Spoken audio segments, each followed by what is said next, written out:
क्या जोश नहीं है? आज मैं सुबह से 3 बजे उठा हूँ, अभी तक मैं पानी तक नहीं पिया हूँ और आप लोग के अंदर में जोश खत्म हो गया है। चलिए, सबसे पहले मेरा नाम मिथिलेश कुमार हुआ और मेरा प्रॉपर घर गया डिस्ट्रिक्ट पड़ता है। मैं नवादा से काम करता हूँ और इस सिस्टम में आज देखा जाए 3.5 साल पहले आने का मौका मिला था और आपसे पहले मैं भी पढ़ाई करता था। पढ़ाई में बहुत मैं मगन था। मैट्रिक किया, इंटर किया, बीसी किया, बीएससी किया और एमएससी एडमिशन लेकर मुझे स्मार्ट वैल्यू मिल गया। तो बहुत सारे लोग होंगे कि मैट्रिक करते हैं तो लगता है कि नहीं मैं बहुत कुछ कर लिया हूँ, इंटर करते हैं तो मैं बहुत कुछ कर लिया हूँ, ग्रेजुएशन करते हैं तो बहुत कुछ कर लिया हूँ। लेकिन सबसे बड़ी चीज इस सिस्टम में मैं बताना चाहूंगा कि मेरे साथ जब हम स्मार्ट वैल्यू में ज्वाइन किए तो आप लोगों ने नाम सुने होंगे, गया कॉलेज गया, मेरा एडमिशन उसी कॉलेज से था। और जब मैं सिस्टम में ज्वाइन किया था मेरे दोस्त, फ्रेंड, मेरे फैमिली 1 महीना बाद, 2 महीना बाद, 4 महीना बाद वो नेगेटिव करने लगे, गलत बोलने लगे और बोलते बोलते मेरे फैमिली तक पहुंच गए और यहाँ पर मेरी फैमिली में भी आए हुए हैं। मैं आपको उनसे भी इंट्रोड्यूस कराऊंगा कि आज 3.5 साल के दौरान मैंने बहुत बार अपने रूम में बंद होकर बहुत बार रोया कि मुझे भगवान ने किस प्रोजेक्ट दे दिया, किस सिस्टम दे दिया, इससे कुछ होगा या नहीं होगा। लेकिन मैंने क्लाइंट पर और सीनियर पर विश्वास किए और इस प्रोजेक्ट में आगे काम करते गए। जब वे घर जाते थे तो घर जाने के बाद घर पर 1 दिन या 2 दिन टिकते थे और फैमिली लोग, परिवार लोग इतना बोलते थे कि बेटा कुछ नहीं होगा, छोड़ दो। मेरे जहां तक मेरे अपने फैमिली, मेरे भैया, मेरे जीजा, हर लोग मेरे को बोलते थे, लेकिन मैं किसी को जवाब नहीं देता था। लेकिन आज इस जगह पर हूँ, सबसे बड़ा उद्देश्य है मेरी माँ का जाता है, क्योंकि माँ आज तक मुझे ये नहीं बोला बेटा कि तुम्हारा काम गलत है, तुम्हारा काम गलत है या नहीं है। जब भी जाता था माँ हमेशा बोलता था बेटा तुम कुछ करेगा, अगर तुम्हारे अंदर मेरे को विश्वास है। और कोई भी मेरे को विश्वास नहीं करता था। क्योंकि आज मुझे आपसे आंसू आ रहा है, क्योंकि जब भी घर पर जाते थे तो माँ हमेशा बोलती थी बेटा ये पल्ला लोग ऐसे बोलता है, ये ऐसे बोलता है। मेरे घर परिवार, मेरी बहन लोग बोलते थे तुम आता नहीं है, तुम जाता नहीं है, तुम अपना आपको क्या बन गया है, क्या कर लिया है। बहुत लोग मेरे को इतना नेगेटिव बोलता था कि किसी घर पर मैं 3.5 साल से आज तक बोला जाता, किसी के बर्थडे पार्टी हो या शादी हो या अपना दीदी के यहाँ हो या किसी के यहाँ हो, आज तक 3.5 साल के दौरान मैं नहीं गया, क्योंकि लोग इतना बोले थे गलत कि मैं अपने आप को रोक नहीं पाता था, बहुत रोता था कभी कभी। लेकिन जब भी घर पर जाते थे माँ एक अवसर था कि बेटा तुम कुछ करेगा, जो तुमको जो चाहिए मैं देने के लिए तैयार हूँ।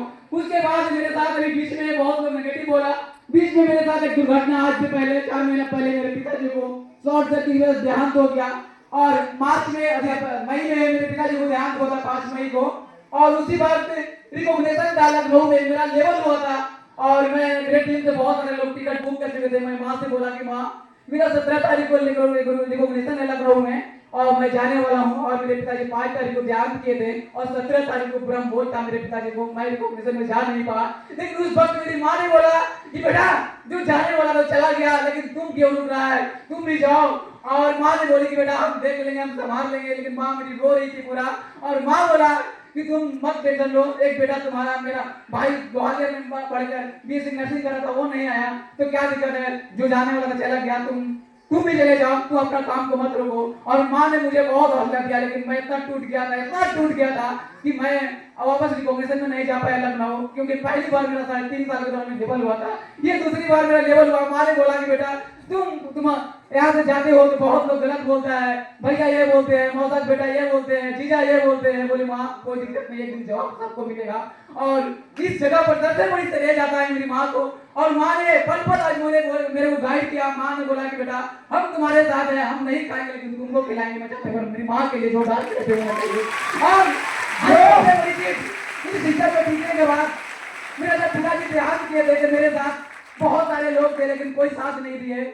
और सबसे पहला कॉल मैं जो किया, आज उन इंसान के बात किया जाए तो मेरे में आज हिम्मत नहीं है बोलने के लिए कि मैं उनके बारे में आज कुछ कह सकूं। और वो कोई और नहीं, जो पल पल मुझे गाइड किए, मेरे रास्ते पर लेकर आए, नेगेटिव से पॉजिटिव किए, हौसला दिए और हौसला को बुलंद करने में मुझे तैयार किए, वो कोई नहीं है। मैं बचा राहुल सर के लिए जोरदार क्लैपिंग होना चाहिए, क्योंकि मैंने सब पर विश्वास खो दिया। लेकिन एक ऐसा इंसान है राहुल सर जो उनको देखते हुए जब भी फोन करते मेरे अंदर आग लग जाता था कि नहीं मिलते तुमको कुछ करके दिखा रहा है। मैं पहला कॉल पिताजी का डेट होने के बाद मैं उन्हीं के पास किया और बोला मिथिलेश तुम टेंशन मत लो, तुम अपने जीवन का सबसे बड़ी चीज शुरुआत किया है, तुम्हारा पिताजी चले गए, कोई दिक्कत नहीं, हम तुम लोग के साथ है।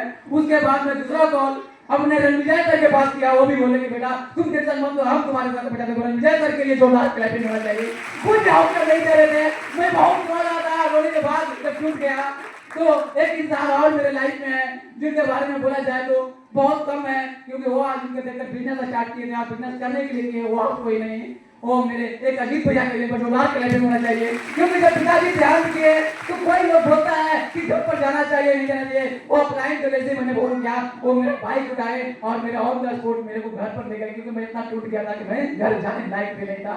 और इस सिस्टम से आज देखा जाए तो मेरा घर परिवार को भी मैं सपोर्ट कर रहा हूँ, अपना फैमिली को सपोर्ट कर रहा हूँ, मैं अगला कमिटमेंट आपको करता हूँ, अगला कदम पाकर जाता हूँ। आज इसी सिस्टम से आज देखा जाए तो मेरे टीम को 100 हो गया है। अगले बार अगर मैं जाता हूँ, मैं कमिटमेंट इतना कर रहा हूँ, अगले बार को माहौल होगा तो मेरा आधा लोग बैठा होगा, मैं कमिटमेंट करके जाता हूँ। और अगला मार्च क्लोजिंग में मैं अभी मास्टर कंप्लीट किया हूँ, मार्च क्लोजिंग में स्टाफ भी कंप्लीट करूंगा और इसी तरह से मैं अपनी माँ को 10 लाख का फॉर्मूला भी मैं गिफ्ट करना चाहूँ। जो काम करना चाहिए एक महीने बोलकर लास्ट करने हो गया।